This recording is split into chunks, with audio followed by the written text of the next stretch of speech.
All right, perfect. So thank you very much for introducing me. Again, my name is Konstantin Wolff. As said, I'm one of the founders of payleven and CMO. So the title is founding a startup in a lame industry. Probably for those of you who don't know anything about us, who are we, or what question do we need to answer in terms of, this does not, oh sorry, it's latency. What question do we need to answer to get into our business model? It's the question of, do you accept card payments, yes or no? So we all know the situation as an end consumer. You're somewhere around town, you want to buy something. At the end of the day, the shop does not accept card payments. For those of you who are quite often around in Berlin, you will know this quite well because there's a high resistance of, especially Berlin people or places to actually accept card payments. That's for a variety of reasons. For why merchants do not accept card payments. We go to that in a second. But that's essentially why we exist, because card payments today are in the wider space of businesses not accepted. So what we do is we offer small and medium-sized enterprises the opportunity to accept card payments via smartphone and tablet. So what we do is we build up on an existing infrastructure on cashless payments, which are debit and credit cards. But we use the acceptance method in a slightly different way because we combine it with the smartphone and tablet versus the traditional card terminal that you will all be very much aware of in terms of the usage. A bit of background on payleven. payleven has been founded, as said, 1 year ago. We're now live in 6 markets, 5 in Europe and Brazil and South America. We are a regulated entity, so even though payments is perhaps in the nutshell not perceived so trendy, partly I think that is because of the fact that we also have to be regulated. So that's a bit the tension that we always have as a business, of course. We are regulated by the FSA in London, so we are a payment institution officially, which allows us to actually pay out money to our merchants and hold people's money in escrow accounts to actually facilitate the payment services that we render. So now let's go into why do merchants today not accept card payments. And there's basically 2 main reasons. One is sort of the economic model that you get as a merchant when you want to accept card payments. Typically, what you face is that you are asked to sign a 36, 48, 50-month contract. So somewhere along the time horizon of years, which comes with a minimum fee or a monthly guaranteed revenue of 25, 30, 40 euros that you have to pay. And on top of that, of course, the payout cycles that you typically have are monthly, which means for you, if I just started my own cafe, I have 0 clue how many people actually come who want to pay by card. Do I want to lock myself into a contract that runs for 4 years, which makes me pay 25 euros and where I get my money monthly? Not really, because I'm probably cash constrained, I don't know how the business is going, and I don't know how many people will actually show up and ask to pay by card. So really for me, the incentive to lock myself into that sort of setup is relatively low. On top of that, of course, it's not mobile. So many of our merchants are in the mobile space, meaning that they have the requirement for accepting card payments on the go. The typical terminals that we all know are stationary, meaning they're plugged into a wall somewhere with a LAN cable, right? They don't look necessarily sexy like that one, and that's what we all know. So if I'm somebody who wants to be around, for example, I have my own restaurant and a delivery, as a family-run restaurant, and I have also the delivery opportunity, then I can't actually take card payments on a Sunday evening at the door of my customer simply because the terminal that I typically get from my provider is plugged into a wall. So how does payleven change that? payleven changed that by actually technological improvements and therefore allowing to overcome those hurdles. So first one is the commercial offering that I talked about. We do not have any sort of contractual ties and obligations. So it's a pay-as-you-go version of card acceptance. Similar to the telco space, we don't have any contractual durations. There's no monthly fee. There's a very easy and transparent pricing, which means you pay 2.75% per transaction, irrespective of the card type, irrespective of the transaction size. Typically, if you ask somebody from the traditional world of card acceptance providers to give you a price list, is about that long, font 8, and there are like 45 items on there. So again, if I'm a small shop owner and I just want to get card acceptance, I don't necessarily want to deal with that complexity. So it's pay as you go, no contractual obligation, pay as you go, 2.75% per transaction, and it's mobile. So the device that you see is what we use. It connects to the smartphone or tablet via Bluetooth, and it allows you to accept card payments just in the normal way that you're used to as an end consumer. Meaning that how it works is you enter the merchant enters the amount on the phone, hands over to you the device that connects to the phone via Bluetooth. You enter your card. You're prompted to enter your PIN, just as you know it from a normal transaction. After that, the PIN is verified, the transaction is done, and you can leave the shop as an end customer. So from a, let's say, behavioral aspect, it's very similar to the traditional terminal, just that we replace a traditional terminal with our chip and PIN device and a smartphone and tablet. And sort of that's ultimately what we do. Of course, there are many different payment startups out there that try different things. In terms of things that you might be aware of if you have looked into the payment space before, you might have heard about things like NFC, wallets, QR codes, and all those sorts of buzzwords that are floating around the press and all sorts of things. What we do here is still traditional card acceptance, and we have no problem with admitting that. In the way that we believe that currently, if you take Germany, for example, there are 100 million cards out there. Means that for decades, people have paid by card if they wanted to pay cashless. Our view is that most likely they're not going to change that necessarily over time and overnight. If we look at the e-commerce boom that was sort of announced in the late 90s and then how long it actually took for e-commerce to take off, I'm not sure how this will happen in payment, but typically, especially when it comes to financial products, quite often people take a long time to switch their behaviors from one to the other, and therefore we believe that card payments will still be around for a fairly long time. On top of that, of course, if you are a startup, it's very hard to fight on both ends of the network. So in payments, it's always a chicken and egg problem, because you have to have the acceptance side, which is what we do, and of course you have the issuing side, which is sort of giving out something that the person needs to transmit the information to identify himself, which is here the card. So if I want to actually tackle both sides of that network, as a small company, that's a great ambition, but I think it's also a fairly high ambition to tackle. And therefore, we decided to go for card acceptance in that way or form, which allows us to offer a different model combined with mobility for small and medium-sized merchants. So who are the merchants that typically use payleven? They come from four varying degrees sort of segments. And they will be very familiar to you as an end customer. First is hospitality, so it's small cafes, bars, and restaurants. Second is, of course, it's hair and beauty, so anything like a hair salon, nail salon, massage place, etc., etc. Then it's retail, so small shops, such from groceries to apparel. And then fourth is taxi and transportation. And of course, they value different things depending on their business and what they do. Of course, taxi transportation, clear mobility case. In the shop scenario is more the commercial offering we offer. But those are the people who are attracted. To give an idea, some numbers around Germany, how big the market actually is, just as one example, there are currently 700,000 terminals installed in Germany. But there are roughly 1.5 million businesses that are in the small and medium-sized space.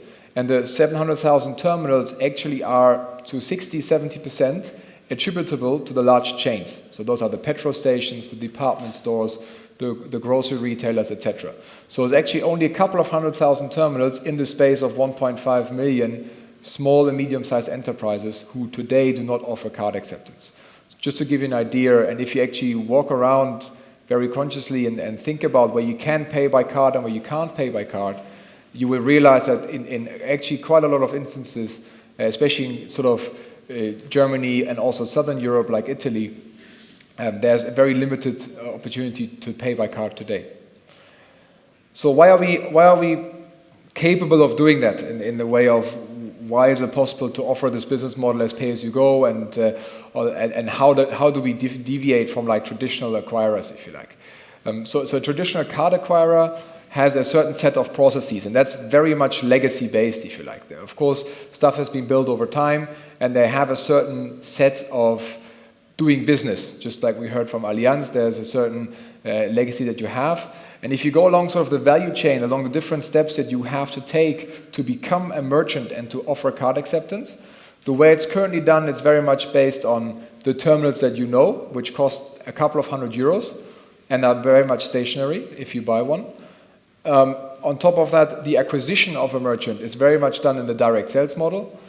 If you want to be onboarded, so if you want to be put live as a merchant, you actually need to go through a paper-based process. So they would literally send you a paper contract that you have to read, that is multiple pages long, that you have to fill in by hand. Then you sign it, you post it back to them, then somebody takes it out of the envelope, looks at it, starts typing, can't read something, call you, ask you a couple of questions, starts again typing, then sends your letter back, you get it. If everything is fine, it's good. If, for example, you had to submit certain documentation that wasn't correct, they send you another letter, you need to do something else again and send something back. So that takes easily a couple of weeks until you're actually live. And then sort of 6 to 8 weeks after, you can actually accept card payments, and then you're ready to go, so to speak. And then, of course, at some point, after you've done a certain degree of transactions, they need to invoice you. So then somebody sits in front of a screen and starts to write invoices. Of course, if you go through that value chain, you can automate a lot of these processes, and you can change a lot of these things through technology. So one is, of course, a device, which you talked about. So the device that we sell to our merchants as an entry ticket, if you like, to this pay-as-you-go world costs €99, which is significantly cheaper than the cost of a traditional terminal. In terms of onboarding, we very much use technology, which means that if you register, we do an automatic risk check. You get within minutes, you get feedback whether you are accepted or rejected, which means that you're onboarded and you can actually start taking transaction on that same day.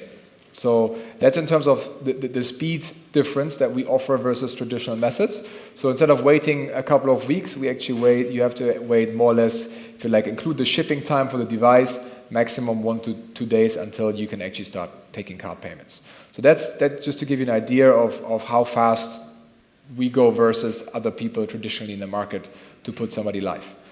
On top of that, of course, it's a question of how do you market this product. As said, the traditional card acquirers very much rely on direct sales models, so somebody running around the street and selling you a terminal. For us, it's more about the remote channels that we use. So we very much rely on online marketing, of course, on social topics, also to a certain degree, sort of PR, and also distribution partners that we use to reach out to merchants. But the whole sort of more modern remote channels like social media and also online marketing are very key for us to reaching people. Might it be through Facebook, through traditional sort of Zem and other display advertising on Google AdWords, etc. So those are the methods that we use to actually attract our merchants to come to the platform and then sign up. Just as a quick test, if you're interested, what you can do is you can enter into Google card acceptance, and then click on any of the links that you see from Google AdWords and try to register and get a pricing information within 2 minutes or even half an hour. I guarantee you it's very hard to find a sign-up process and pricing information. And if you do that in our world, you have it within sort of 5 minutes, you have everything, you're signed up and ready to go, more or less. So that's just to give you an idea of what it takes in terms of the cumbersomeness of the solution and why we can offer it the way we do it and still be profitable. Because that's typically why there are not so many merchants offering card acceptance today. The traditional card acquirers stop in terms of targeting and segmentation of the market where we start. So typically they say, if I have a merchant who does less than €50,000 transaction volume in terms of card payments, that's where they stop sending a salesperson out because it gets too expensive to serve them. That's kind of where we start, to actually say to a merchant, we're very happy to take you and to onboard you on our platform. And if you think about how much revenue a taxi driver makes per year or how much revenue a small corner shop makes, and if you take 10, 20, 30% of that as a share of card payments, you get more into those ranges than anything above that, and that tells you why so many people also today can't offer card acceptance, ultimately. So that's a bit of what we do today, right? So we offer mobile and sort of easy commercially designed card acceptance via smartphone and tablet, by redesigning the model and the way it's offered through technology-enabled service, starting from the acceptance device to the actual marketing and sales part, through to the actual onboarding and operational elements of the company. So that's what we do today. And even though payments is probably, even within the financial world, if you talk to people about payments, typically payments is perceived as like on the lower end of the food chain in financial services. So if you like, within the financial industry, we're already on the lower end of attractiveness, and probably in the wider world, if I go to a party on a weekend and somebody asks me, what do you do? And I say, well, I run this company, and they say, what does it do? And I say payments. People look at me and think I'm crazy or something, because typically they all want to hear that I work for a fashion e-commerce store or something like that, but hey, we do payments.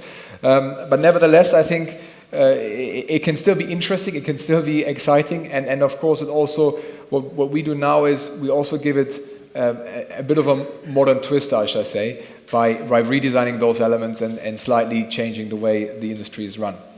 And I think going forward, that will become even more evident.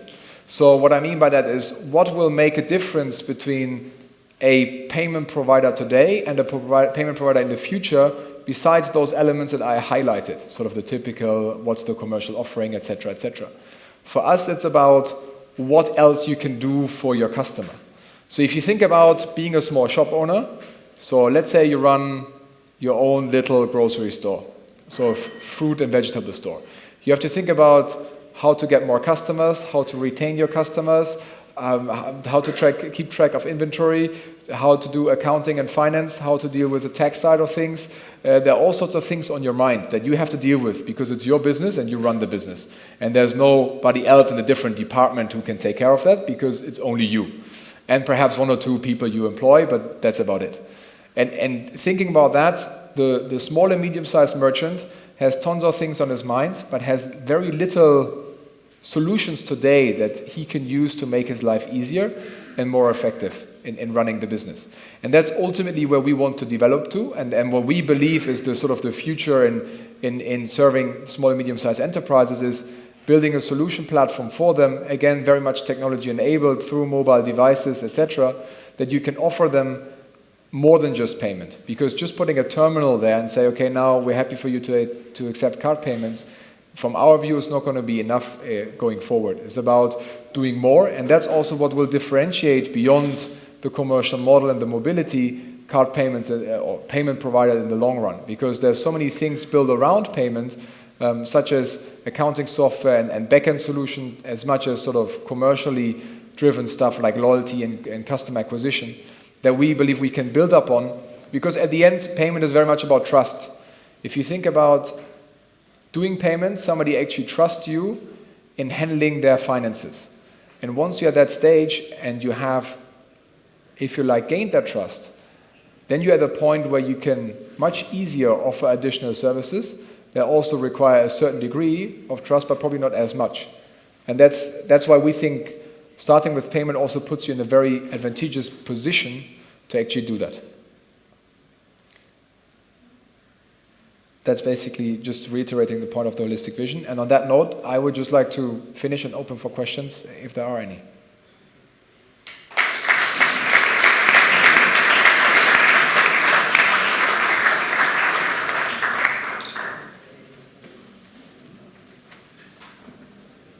Thanks, Konstantin, for your convincing speech.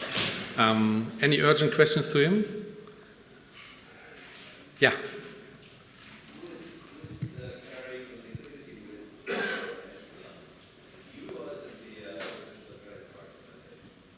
Who's carrying the liquidity risk, you say, in terms of the merchant defaulting, or? Yeah, exactly. Okay. Yeah, ultimately it sits with us. So simply because the merchant is our merchant, so we acquire the merchant and onboard them on our platform. And of course we pay out and handle the fees, meaning that it's our risk if something goes wrong. Though of course with the sort of PIN entry on the acceptance side, a lot of the risk is taken out of the equation. So how much equity do you need? It's related to the payment volume, let me put it that way. So of course it's always a share of the amount of money you transfer. So it's not a fixed amount or something, it's always relative to the size that you process. So what's the percentage? That's subject to negotiation with your banking partner that you work with, which I would not like to disclose here. I hope you can understand that. Sorry.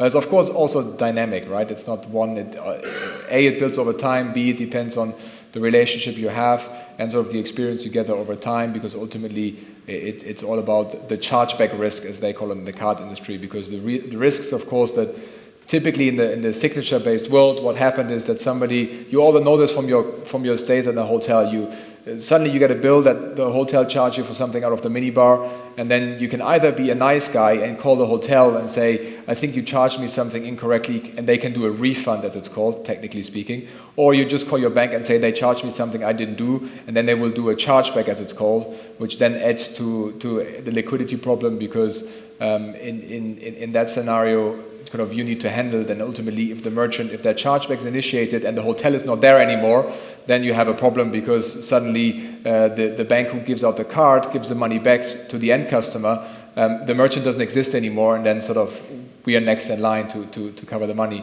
But with the PIN entry, of course, you take a lot of risk out of that equation, given that actually the card issuing banks issue a guaranteed payment for any transaction that's PIN authorized. That's a bit on credit card techniques now, sorry. Thanks again, Konstantin.